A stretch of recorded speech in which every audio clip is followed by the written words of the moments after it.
Hello दोस्तों, इस video में देखोगे आप क्वेश्चन नंबर 4 का हमारे दो पार्ट और दो पार्ट हम नेक्स्ट वीडियो में रखेंगे आपके लिए। तो फोर्थ क्वेश्चन है हमारा 3.1 का, और जो हमने थर्ड क्वेश्चन में करा है बिल्कुल वही पार्ट करना है। हल्का सा ग्राफिकली सोल्यूशन हमने फर्स्ट क्वेश्चन से आपको बताते आ रहे हैं। तो क्या लिखा है क्वेश्चन में, रीड कर देते हैं। सबसे पहले which of the following pair of linear equation consistent oblique inconsistent. पहले चेक करना है कंसिस्टेंट है कि इनकंसिस्टेंट है। हमने आपको बता रखा है इनकंसिस्टेंट का तो हमारा एक ही केस होता है जब हमारा रेशो निकालते हैं हम a1/a2 बराबर b1/b2 not equal to c1/c2। अगर ये केस आता है निकल के हमारे पास linear equation, pair of linear equation का, तो हमारे पास केस होता है वो इनकंसिस्टेंट। हमें चेक करना है कंसिस्टेंट इनकंसिस्टेंट। फिर if consistent obtain the solution graphically. अगर क्वेश्चन में आता है केस कंसिस्टेंट तो हमें सॉल्यूशन भी करके देना है ग्राफिकली सॉल्यूशन। हमने आपको बताया टेबल बनानी पड़ती है, पॉइंट्स ढूंढने पड़ते हैं, ग्राफ खींचना पड़ता है, फिर उसके बाद सॉल्यूशन पता लग जाता है हमें। इस टाइप से हमने 4 पार्ट है, हमने आपके 2 पार्ट कवर करेंगे इस वीडियो में, एंड नेक्स्ट 2 पार्ट आगे वाली वीडियो में कवर करेंगे। तो आगे देखो इसमें क्या है हमारा, जब फर्स्ट क्वेश्चन अटेम्प्ट होगा सबसे पहले तो इन्हें रेशो फाइंड आउट करना होगा जिससे हमें पता लगेगा कंसिस्टेंट है कि इनकंसिस्टेंट जो हमारा क्वेश्चन है। आ जाते हैं हम equation first and equation second. तो हम इसमें से a1 कोफिशिएंट निकालेंगे, a1 b1 एंड c1, ये 3 हो गए। फिर a2 b2 एंड c2 ये हम फाइंड आउट करके रख लेंगे। a1 क्या है, देखो x के साथ जो होगा वो a1 होता है इक्वेशन फर्स्ट का, तो 1, ये भी 1 और ये 5। और ये हमने आपको करा दिया है क्वेश्चन नंबर फर्स्ट से लेकर थर्ड तक, बहुत सी चीजें इसमें करी है और ये आपको समझ में आ गया होगा। a2 हमारा 2 है, देखो 2 है, फिर y के साथ भी 2 है, और c2 की जगह हमारा 10 है। अब इनका रेशो फाइंड आउट करेंगे। a1/a2 इज टू कितना हो गया 1/2। फिर b1/b2 निकालेंगे, b1/b2 इज टू कितना हो गया 1/2। एंड c1/c2 जब फाइंड आउट करते हैं 5/10, तो ये भी हो जाता है हमारा 1/2। तो हमने क्या फाइंड आउट पाया है, a1/a2 बराबर b1/b2, ये हमें मिल रहा है बराबर c1/c2। तो मैंने तो सिर्फ बोला नॉट इक्वल टू, अगर c1/c2 होता है तो इनकंसिस्टेंट, तो ये केस आया है consistent. Pairs of linear equation, linear डाल देते हैं, pairs of equations are consistent, ये हो गया हमारा कंसिस्टेंट केस।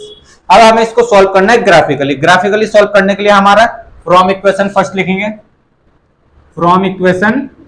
अब हमें पता नहीं था फर्स्ट पार्ट में हमारा ग्राफिकली सॉल्यूशन करना पड़ सकता है। कंसिस्टेंट तो दिखा दिया, अगर कोई केस कंसिस्टेंट है उसको सॉल्व करना है ग्राफिकली। टेबल बनानी पड़ती है, इक्वेशन फर्स्ट की टेबल बनाओ आप।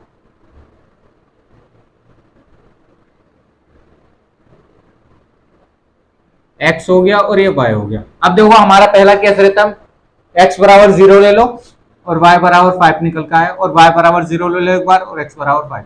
ये हमें ग्राफ में बड़े प्यार से मिलेगा। पॉइंट्स क्या बने इसके, हमारे पॉइंट्स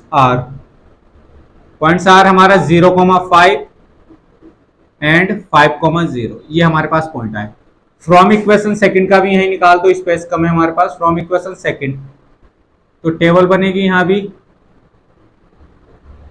फ्रॉम इक्वेशन सेकंड का जब हम निकालते हैं, देखो ध्यान से, x बराबर 0 ले देते तो पूरा 0, तो 2 नीचे जाएगा कभी, तो हमारा ये भी 0,5 आएगा, और 0 और 5 जब चेक करोगे तो इसके भी पॉइंट्स आए हमारे पास इक्वेशन सेकंड के। पॉइंट्स आर 0,5 एंड 5,0 दोनों के सेम ही है, बट हमारा इंटरसेक्टिंग पॉइंट जो भी होगा वो हमारा सोल्यूशन होता है। अभी चेक करेंगे, ग्राफ खींचेंगे। 5 तक चाहिए मैक्सिमम हमें, बस ग्राफ तो हमारा बनी जाएगा। x पे भी y, 5 नीचे नहीं जाएगा, ये हमारा माइनस में है ही नहीं, तो x डैश होता है, y और y एक्सिस होता है। तो 5 तक ले लो, 1 2 3 4 5, ऊपर यहाँ भी 1 2 3 4 5। तो हमारा देखो 0,5 x पे 0 और y पे 5, तो 0,5 यहाँ है और 5,0 यहाँ है, और दोनों ही सेम है। अब देखो हमारा इनको हाईलाइट करके एक लाइन खींच देते हैं, स्केल हमारा लाइन खींच देते हैं पहली इक्वेशन की। ये लाइन हमारी खींची, ये हमारा ग्राफ पे लाइन खींची है, ये हमने लाइन खींची है, ये हमारा आ गया ग्राफ। अब जब हम दूसरे का पॉइंट, ये क्या था हमारा 0,5 और 5,0, ये हमारे पॉइंट्स है। अब अगले वाले के भी देखते हैं, तो 0,5 यहीं आएगा, तो यही इसी के ऊपर एक और लाइन चली जाएगी, तो इस केस को बोलते हैं हम कोइंसाइड, कोइंसाइड केस बोलते हैं इसे, कोइंसिडेंट, जो भी आप कहना चाहोगे मैं अभी आपको लिख देता हूं। तो इसमें हमारे निकल के आते हैं ये दोनों लाइन यही है, कहने का मतलब दोनों इक्वेशन यही, इक्वेशन फर्स्ट भी और इक्वेशन सेकंड भी। तो हम क्या लिखेंगे, पेयर्स ऑफ इक्वेशंस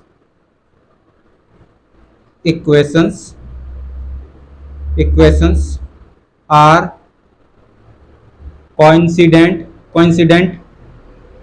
जब कोइंसिडेंट केस होता है तो हमारा सो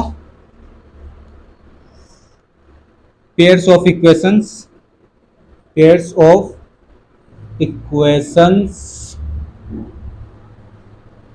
आर इनफाइनाइट मैनी सोल्यूशन। जब हमारा infinite many solution, infinite many solution, ये हमारा केस बन जाएगा। ये आपको पूरा क्वेश्चन हमने फर्स्ट पार्ट करा दिया, क्वेश्चन नंबर 4 का। देखो क्या लिखा है इसमें, सबसे पहले तो इसको कंसिस्टेंट सॉल्व करा, आ गया कंसिस्टेंट है तो ग्राफिकली सॉल्व करो। जब हमने सॉल्व करके देखा तो जो ग्राफ बन रहा है हमारा फर्स्ट इक्वेशन का भी वही है और सेकंड इक्वेशन का भी वही है। तो हमने केस क्या पाया, जब इस टाइप का केस रहता है तो कोइंसिडेंट केस रहता है। कोइंसिडेंट का मतलब एक ग्राफ दूसरे उसी के ऊपर, तो इसमें इंटरसेक्टिंग पॉइंट बहुत से होंगे, एक लाइन के ऊपर ही है, तो बहुत से इनफाइनाइट मैनी सोल्यूशन हम इसके फाइंड नहीं कर सकते, बहुत से सोल्यूशन हो सकते हैं। जब इंटरसेक्टिंग केस आता है तो ओनली वन सोल्यूशन, और पैरेलल आता है तो नो सोल्यूशन। अगर पैरेलल आते, दो केस आते, इंटरसेक्टिंग ना करती तो हमारा नो सोल्यूशन होता है, और इंटरसेक्टिंग में ओनली वन सोल्यूशन। और जब कोइंसिडेंट केस आए तो हमारा इनफाइनाइट मैनी सोल्यूशन। ये हमारा केस आपके सामने पूरा, वीडियो पॉज करके नोट डाउन करें। सेकंड पार्ट करते हैं, कंसिस्टेंट जाता है कि इनकंसिस्टेंट, चेक करना पड़ेगा, वीडियो पॉज करके नोट करना। ऐसे ही हमने आगे के 2 पार्ट करने, अगर ग्राफिकली कोई कंसिस्टेंट केस आएगा तो सेकंड देखते हैं कंसिस्टेंट है कि इनकंसिस्टेंट। वीडियो पॉज करके रेस करो, हमें स्पेस चाहिए।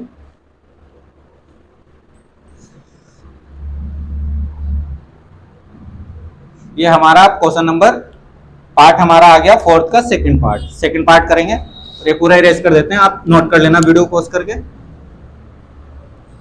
थोड़ा ब्लैक हो जाता है ज्यादा जब हम करते हैं इसको।